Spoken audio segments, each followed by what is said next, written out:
hambi kuri wena ngamu ya mina awuzange uvavona mani va mina swi vava ngopfu hambi kuri wena ngamu ya mina awuzange uvavona mani va mina swi vava ngopfu kulandelana kokwani mani va mane mbilu yanga yi vava ngopfu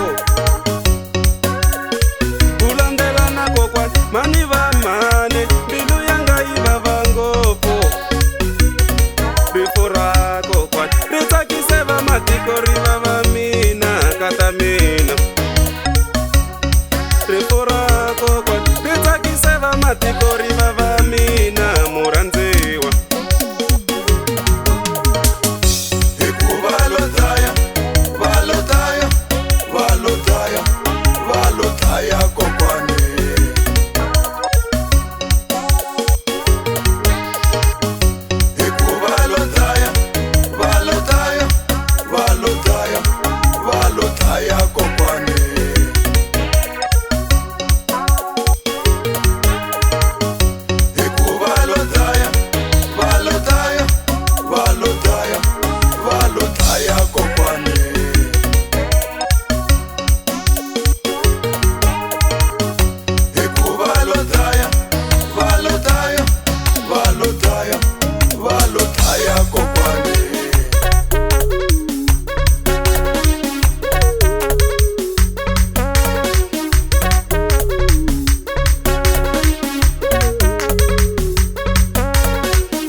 randa ngopfu kokwani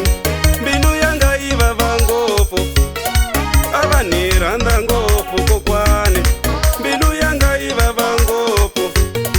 ni ta veka na ribye asireni ra n'wina kokwani ni ta veka na ribye asireni ra n'wina mana mina ni tikomba ku vilela ni tikomba ku hiseka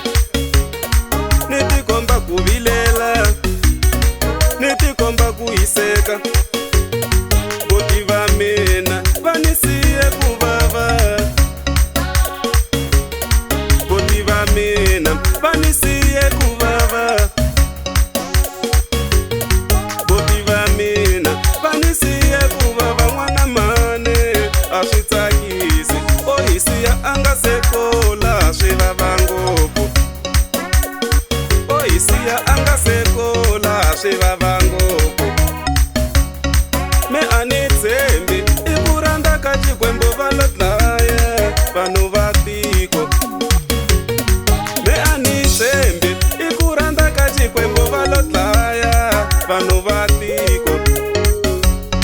yetlela yi kurhula kwa u nga kona na ku hleketa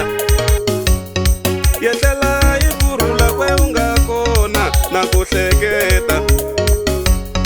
rifu ra wena a ni twangi na mavabyi ni lo twa refu n'wana mani rifu ra wena a ni twangi na vuvabyi ni lo twa rifu n'wana mani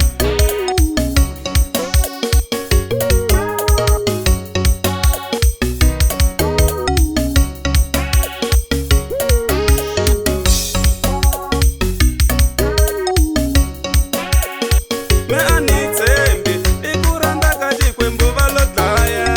vanhu va tiko